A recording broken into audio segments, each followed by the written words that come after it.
Look at the picture. See the skull. Visible Frankenstein controls. The Brain Thoughts broadcasting radio. The Frankenstein earphone radio. The latest new skull reforming to contain all Frankenstein controls. All right, everyone. The news just keeps coming faster and faster these days, so I thought we'd bring you all some important bulletins tonight instead of starting with our usual advertisements. Adversion. Exactly.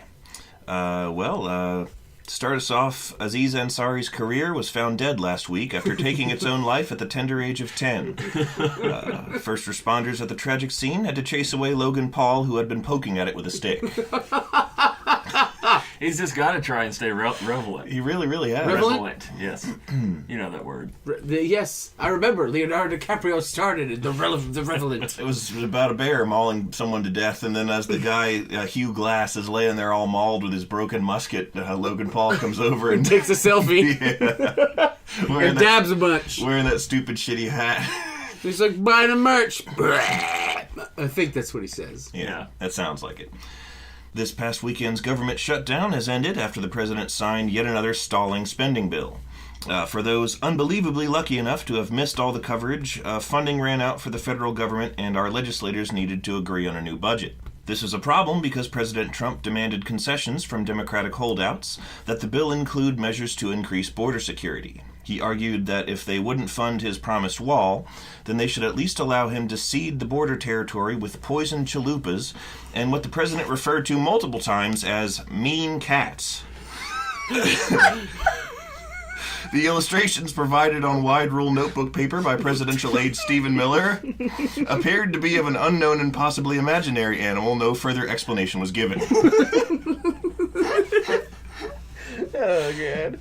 Stephen Miller, by the way, will only play an online Halo match if all participants strictly agree beforehand to change the color of their Spartan or Elite's armor to pure eggshell white, and he becomes inconsolably furious if anyone speaks Spanish during the game.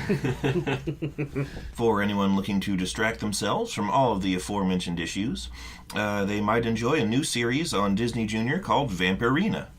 It's a delightful children's program about a family of the blasphemous, unquiet dead brought back into a parasitic parody of life through a dark union with Mephistopheles, the Lord of Flies.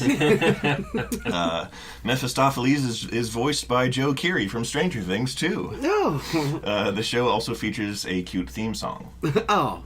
Lastly, demonstrating focus and drive only possible for an adult playing a kid's game, our very own Taylor Russell defeated Sephiroth in Kingdom Hearts 1. And they were supposed to know that! Has now moved on to playing some infuriating card-based version of the same game. It's called Chain of Memories and it's riveting. Because we all know complicating something by adding card components always makes it better.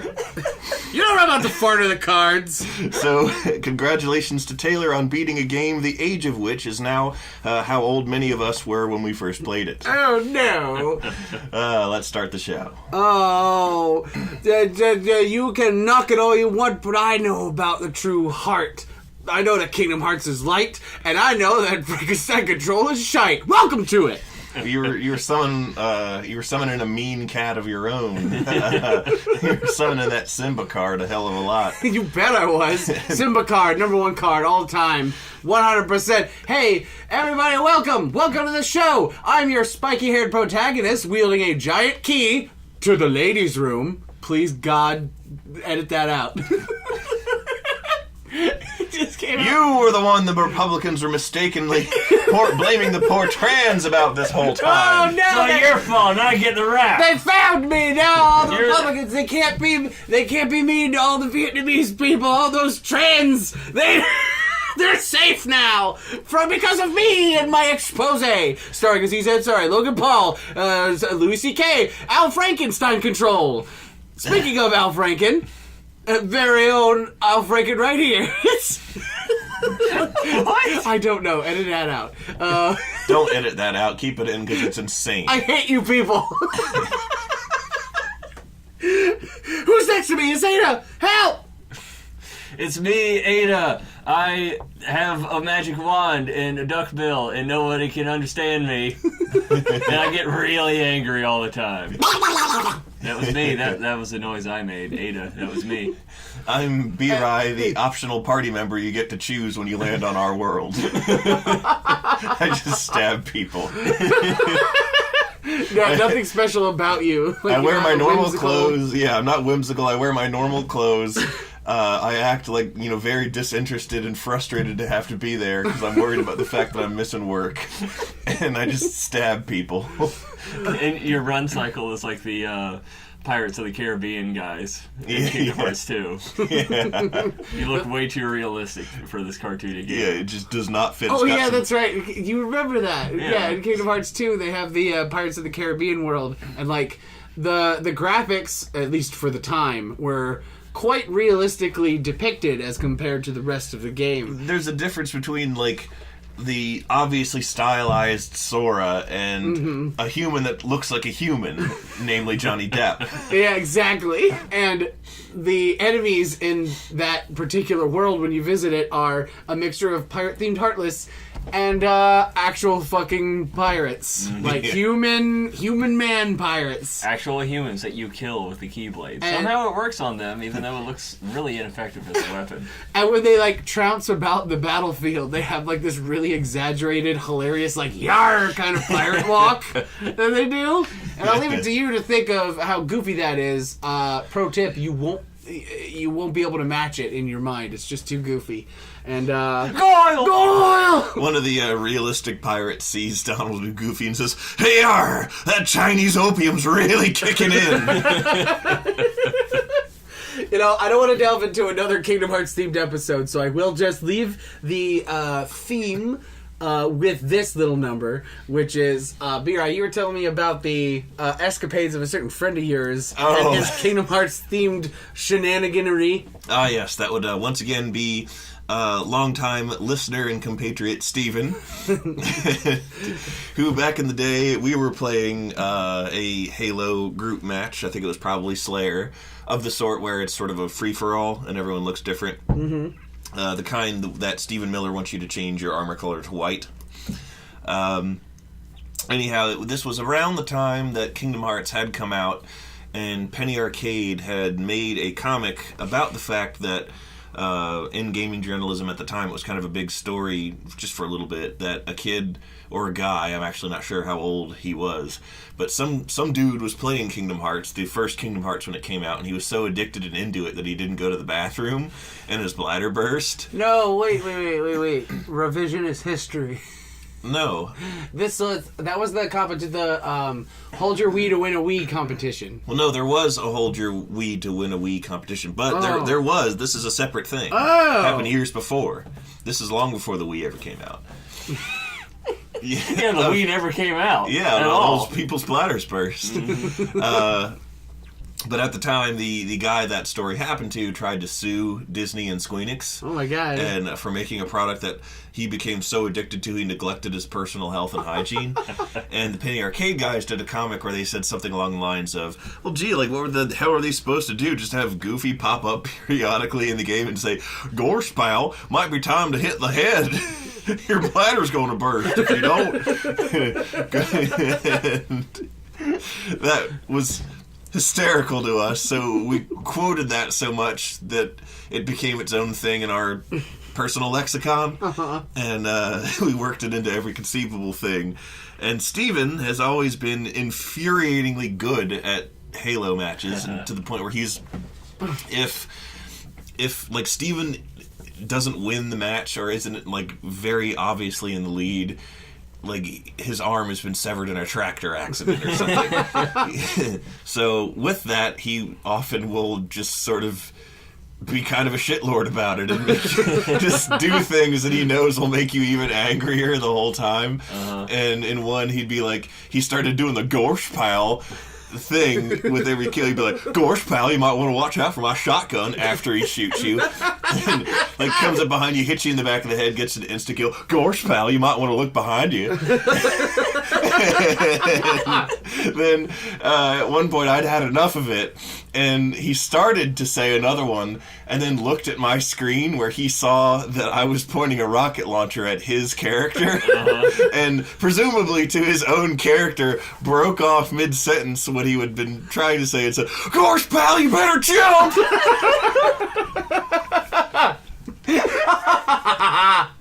Oh my god. And I actually think I did succeed in killing him, although he is free to blow up my phone after this episode with correcting me on the actual details. Gorge, pal, you best stop talking shit. I'm almost certain that he still won that match. Like, my petty revenge with the rocket launcher was nowhere near enough to stop his already prodigious kill streak. I think that was also at the same time period where I was playing Halo with, on the original Xbox, you could just make a profile and for multiplayer and just name it a thing and give it a color scheme, and it didn't have any other ramifications for like elsewhere in the game. Because like online play wasn't huge yet. So now, like, your online account is tied to your avatar and all this other stuff. But then there was a bit more whimsy to it back in the day. Yeah. So I made a Spartan that I named George Foreman. Specifically for the absurdist humor when it said, like, you were shot in the face by George Foreman. Because you'd get a little mini report after every death of which player bested you, and it would include their name of their entry. Because most people would put Billy or something like that as their actual name, not George fucking Foreman. And I gave him an orange color scheme just because nobody else picked that at the time, and I was like, oh, you know, orange, I've never played as that before. And then that actually became my preferred color from then on for, like, characters I made in Halo for multiplayer. I carried on that orange theme. I'd still do it now if I still played Halo, but the last time I played Halo was, like, half a decade ago. The orange armored tradition of George Foreman. Did your parents ever have a George Foreman grill? We did. Yeah, actually we did. Mom would grill little hamburgers for it as like an easy, fun dinner in the kitchen. Yeah. Sometimes I get a little bit nostalgic for the taste of like grilled chicken in the George Foreman grill. Yeah. And like, it wasn't good. It was good bad. Like any other kind of grilled chicken would be far better, but just... It was its own back memories. It was its own unique thing. It was greasy, salty, good, bad. Well, it wasn't greasy. It had the grease. It is the lean, mean, fat-burning grill machine. Yeah, that was the whole appeal of it. Is that it cut out all the immense amount of fat in chicken. Maybe There's a lot of fucking fat. The chickens are over beasts. Have we explained that? I don't know. No, we're not explaining over beasts. Maybe we just did it wrong. George Foreman. Maybe we added fat to it to compensate for the fatted brain. See, you George Foreman grill your chicken breasts, and then you dip them in lard, and then just eat them straight, and then eat the rest of the lard as well. See, that's why you do it. You mean you guys didn't? I thought everyone did that. Oh, yeah, I thought everyone did. I have a big tub of lard. You want to just chow down on it? I have some news for you, Ada. You already did. That lard is Also, I need to go to the hospital. Let's just say, your organic purchased lard that you got at Whole Foods is now no longer in the fridge, for it is currently lining our friend's arteries. Oh, so cozily. I'll just re-harvest it from him when he dies. See, lard is a gift that keeps on giving. It's the circle of lard. You eat it, and then it comes out of you fully intact. Ugh, that's disgusting. Everything the fat touches is our kingdom. Ew. So does that mean I should just have you running around touching things so it'll be part of our kingdom? Okay. We'll own the country. Well, until I get, a heart problem from walking 30 feet. Or get run over. Or get run over. Has a heart attack on the way to the mailbox. Quit talking about today. Happened one time. Yeah, you have one heart attack going to fetch the money mailer. Next thing you know, everybody's calling you Mr. Angina. Anytime I bring out the money mailer out of our mailbox, I read it like, oh, money mailer. Mr. Ed? Yeah. Why? I don't know. There is a discount on There's a discount on popcorn and shotgun shells at Walmart and the Money Mailer. Oh, thanks to the Money Mailer.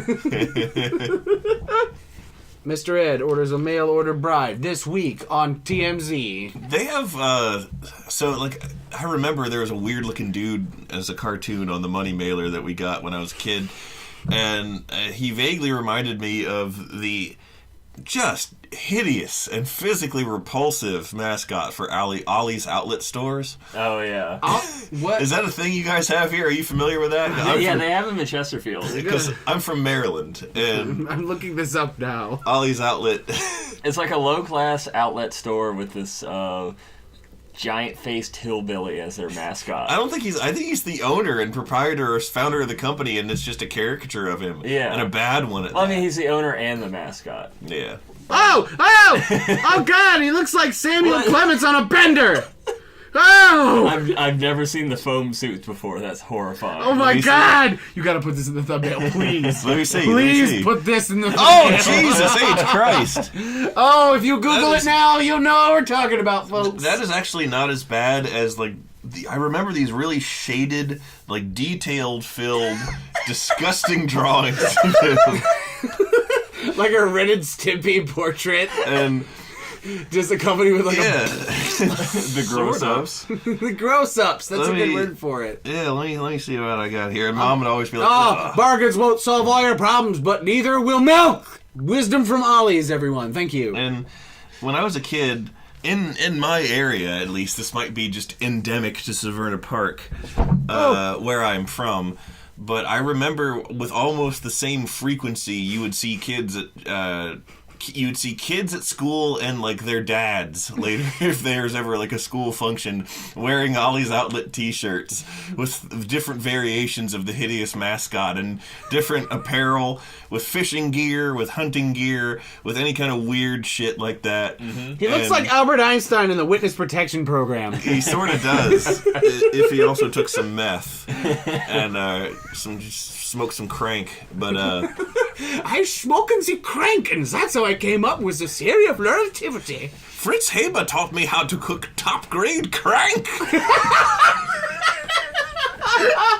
Oh my God! If you have to cook, Niels. Niels Bohr, good American patriot. No, what I was gonna say was the same genre of t-shirt that Big Dogs and MR Ducks. I was thinking about Big Dogs. I saw a guy at work a couple months ago. Oh no! That was wearing full Big Dog attire completely unironically. Wait, okay, just the shirt? Or are we talking jeans, shoes, sweatband? I mean, he had the shirt on and his pants were tattered and old, so I assume they were destroyed by a big dog. So that counts. But was he wearing a no fear cap too? with the goofy red eyes. You have a tattoo of the Super S for middle school. Okay, so we all called it the Super S in school too, but a mutual friend of ours, Kippa, he calls it the Cool S, and I think that's the funniest shit ever. But yeah, the Ollie's Outlet, it was just you'd see it with the same frequency as you would see the others, and I didn't know what it was. I didn't know it was a store. I just knew that some kids wore this ugly dude shirt, and it was just a thing that happened. Chillin', why are you wearing ugly, man? And I think I asked Mom, and Mom went, "Oh, that thing." She'll occasionally go, "I got another friggin' ad in the paper for the Ollie's Ugly Outlet face guy." Ollie's Uggoland. Oh, did I tell you guys? Did I tell you I finally got to watch Star Wars? The new one that I have not seen yet. Yes, The Last Judo. And it's a goodoo for Bantapudu. No, it's good. It was really good. A lot of people were really polarized about it. A lot of people didn't like it. And I got done watching it. I'm like, what did you guys want? That's what I got out of the theater. I'm like, what did you want?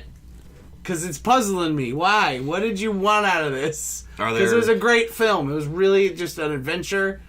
And it was good shit, man. Like, it was fun. Are there cool space battles and explosions and lightsaber fights and characters we know and love? You fucking bet. And there's also a titty monster with green milk. Mm-hmm. And that Luke drinks directly out of. He puts his mouth on the teat and just suckles it gently. He does not do that. The scene goes on for 45 minutes. It's most of the movie. It's very avant-garde. I'm just watching Luke suckle at a monster teat. Suckling Luke, they called it. Mm-hmm. No, that only half happens. He just milks a tit monster and then drinks milk and looks gross doing it. Is it blue milk? Yes. Like in the first... it's like green. Yeah, it's more green. No. It's like green milk. And that's not lore friendly. Yeah, you know what? A lot of people just reference that part and haha, it's memery buffimery and like funny, but like in the context of the movie, it's supposed to be funny. Also, like you're supposed to see that shit and be like, ugh, because like in the context of the scene, it makes sense for what they're trying to portray. I've lost track of what we're talking about. Is there actually a green tit monster? There is a tit monster who makes green milk. Because, okay, look, it's not that big a spoiler at all to say that they're on a fucking Luke's planet. Like, the movie takes place directly after. Like, directly following the moment that Rey's like, here's a lightsaber. And then, like, basically, Luke is not the legendary Jedi Master that he's been made out to be. He's a fucking hermit. He's a fucking hermit who's huddled himself in the farthest corner of the galaxy. So he's a tit-sucking hobo. Yeah, he's a tit-sucking hobo that he never wanted anyone to find him. And, like, they're trying to convey this in, like, showing him going about his hobo activities, such as gathering food and sustenance and shit. And so, like... sleeping on the subway. Mm-hmm. And there's that scene where he's, like, drinking the green milk and it's all over his beard and he's gross. And, like, we as an audience, we're supposed to be grossed out by it. It's funny out of context, and it's still funny in context, but, like, a lot of people are like, this is fucking stupid. Why is that in the movie? There's no reason for it to be. I'm like, fucking, they'd make a big old hissy fit about it. I'm like, y'all need to calm down. There's a lot more to be mad about. Look outside a window. There's probably someone out there you can yell at. Yep, squirrel. Mm-hmm. Angry squirrel. Angry Squirrels is my favorite mobile game. Sure there is an Angry Squirrels on the bootleg channel somewhere. But, you know, Last Jedi was fucking cool. It's a bit of a long one, and a lot happens in it, but, like, it doesn't waste any of your time. It's long as shit, but it doesn't waste any of your time. If there's not fucking cool action scene going on, there's plot development, and if there's not plot development, there's character development, and if there's not character development, there's a cool action scene. Like, it's just... it's very full. Every scene is so dense. And there is this one scene that, if it's still, like, I highly encourage you to go to a fucking dollar theater or something like that. It's probably in there by now. It's been long enough. Fucking go there and watch it in a theater because you want to be overwhelmed by the brilliant sound design in that movie. It's so good. As always, all Star Wars movies have great sound. The music's great, and also there's a particular scene that utilizes the absence of sound, and it's fucking awesome, and the only way I could describe it is anime as fuck. And I'm not talking like fucking Dragon Ball Z or some shit. I'm talking like some goddamn Akira One Punch Man kind of shit. It's nice. Expert level shit. It's good. You'll see that and you'll be like, I'm glad I paid a ticket. That's why I buy that for $1. It would have really sucked if Rey had gone to Luke's, like, hobo planet, and then where he lived alone and had intentionally isolated him from everyone, isolated himself from everyone else, and discovered that, like 6 years ago he choked on a hot dog and died because there was nobody there to give him a hug. Like,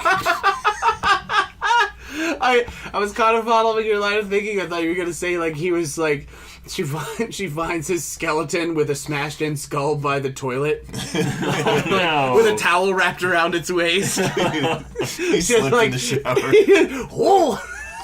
Oh, yeah, that's another thing. Not really spoilery, but Luke is Mark Hamill, as you all know, and as many of you probably know, he also voiced the Joker in Batman the Animated Series. Mm-hmm. And sometimes when Luke is upset at something and yelling at something, it's very hard not to hear the Joker now. Yeah, that's excellent. So he's just like, no, stop it, Holly. It's fucking hilarious. That's great. I love that. He's also Skips in regular show. That he is. You guys, always clowning around and fucking things up. Mordecai, stop fucking Rigby or you're fired! Sorry, I yelled bestiality right in your face, B. Yeah, let's not get into our fan fictions tonight, please. Oh. There was a late series episode of that show where Rigby changes his name to Trash Boat, and it backfires on him because he thought it was cool, and everyone else is like, "Why would you do that?" And it predictably goes bad for him, and it's like, what? I just remember watching that episode and going, what? What? Oh, J.G. Quintel has a new show now for grown-ups. That's right. He made a show for grown-ups. It's called... I Have a Daughter, Here's the Same Art Style. Yeah, wait, oh. What's it really called? Do you know? I don't remember. Fucking goddamn it! Hold on, let me research it so we can name drop it. Shit. It looked cool. I just keep forgetting to check it out. Close enough. Yeah. The show's called Close Enough. Yeah, what we said was close enough.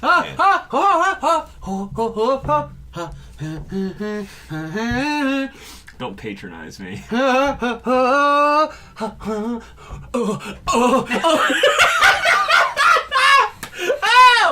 Okay. Sorry to bring things full circle, but we have to talk about it. The reason I'm moving out. Okay, so we're playing... I played Kingdom Hearts and I'm done beating Sephiroth, so there's nothing left to do, so I'm like, might as well beat the game. And Ada's on the couch watching me watching me play the game. And I'm in the final battle, and in the final battle of that game, spoiler alert, not a fucking 12-year-old game, you fight Ansem in the deep darkness, and at one point, he gets so mad, he turns into a giant dick spaceship. Is the only way I could describe it. And, like, that's not an exaggeration. It looks very penis-y. It's got the same kind of shape to a head, even though it does have a face and teeth on it, which is a little different from most people's dicks. Most people. It's covered in veins. It's got little wiggly things all over it. It's right where his crotch would be. It's very phallic, and it doesn't a help. dick ship. It doesn't help that most of it is pink. Yeah. Because it's just like, ooh, to Ansem, that's a dick ship, dude. And anyway, so it's very phallic, and we keep making jokes throughout the battle as we fight parts of this dick ship. Well, anyway, there comes a point where you beat Ansem so bad that a section... You blow his dick off. Yeah, you blow the head of his dick off. Secondly, a section of the ship becomes unforce fielded, and inside the force field is like the core of the dick ship, which is like this big, goopy, this big goopy wiggly thing. That looks like an organ of some kind. Mm-hmm. And so, like, the second I walk into that room and start beating on that thing, and it goes, it's his prostate. And I'm like, oh! And, like, as I'm wailing on it, Ada's just, like... And so it's just up there, and Ada becomes, like, convulsing violently. Going, oh! And I'm like, ah! Oh, my God!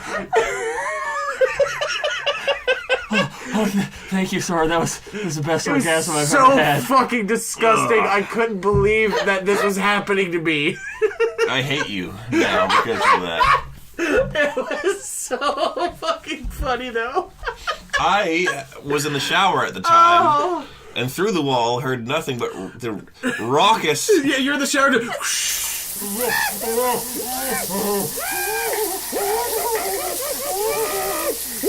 And I was like, well, all right, guys, what'd I miss? And I came out there, it. and then when it explained it to me, I was very disappointed. And just in everything, the youth of today. just, I aged a little with the knowledge. B.I. has salt and pepper hair now. Yeah. And crow's feet. Knees And fall crow's off. wings, also. Corvid. I'm a Corvid man. Oh, that was a Corvid burp. You turned like into a Corvid. Dark Souls harpy. Yeah. Oh, God, yeah, those things are disturbing. I like them. That's like my favorite harpy design I've ever seen. It looks painful to be them. Yeah. A little bit, yeah. It's particularly disturbing in Dark Souls 2 when one is like a blacksmith and she's like sitting in this weird like splayed kind of like hunched position. She's like, ah! I came in at the wrong time. I'm sorry. We're getting dressed. And she's like, no, this is just how I am. Let me make you a big sword, big boy. Oh! Is she the one in that one animated video that guy does who always makes his character green because you get grosser and grosser? Yes. She just does the, what do you desire? Yes, that is absolutely that. What do you desire? It's like, why does that booby lady got a bird head? Because if she didn't, then it would be pornography. Then it wouldn't be a nightmare, and that's not how Dark Souls rolls. And it might be different for her, but in the first game, they don't have boobs. Like, they're a very non-sexualized harpy. Oh, I mean, their bodies were very, like just their hips, sort of at least, are pretty feminine. But generic person The way I could describe the human portion of their body is like a corpse found in a tar pit. Yeah. That's like it's all like shiny. Emaciated. It's emaciated and like shiny, like slick black color, you know? Yeah. It's very creepy. Corvid ladies coming at you one at a time, shaking their tail feathers to kill! But yeah, so that long-winded conversation was all because fucking Ansem gets off on magical heroes beating his prostate. His darkness prostate. The entirety of the game setup was a ruse to lure you into doing that. And then immediately afterwards, Chris Hansen comes in and tackles him. Oh my god.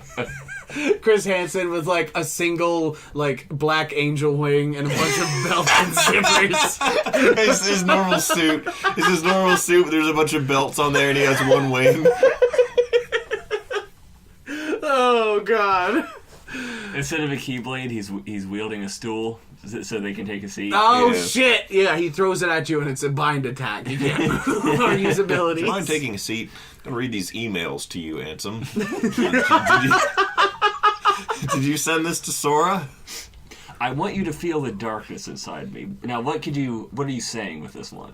Ansem's like clearly flustered and stalling. It's just what it means. I was talking about the darkness. And what exactly is the darkness? And why did you send it with a picture of you?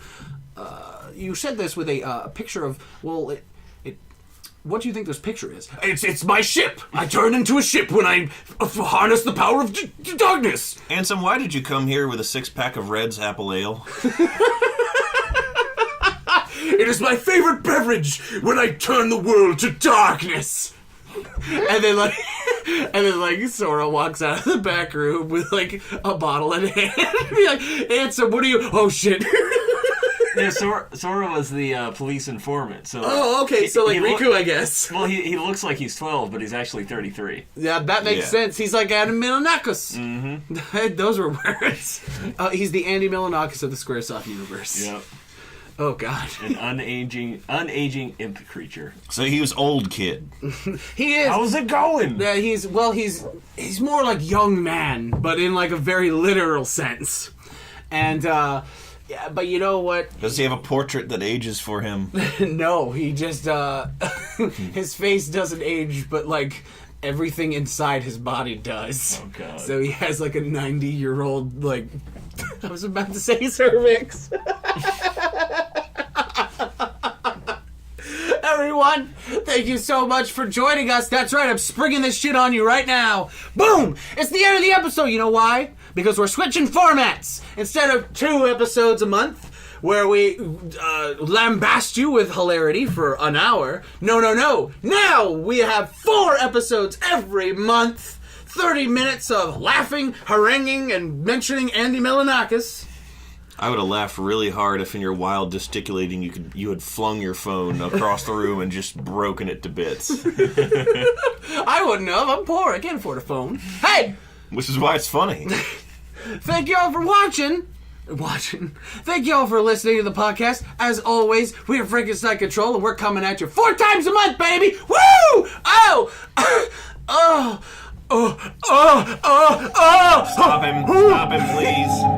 Now even you know I am a menace. I hand you the secrets to save the entire human race and the entire universe.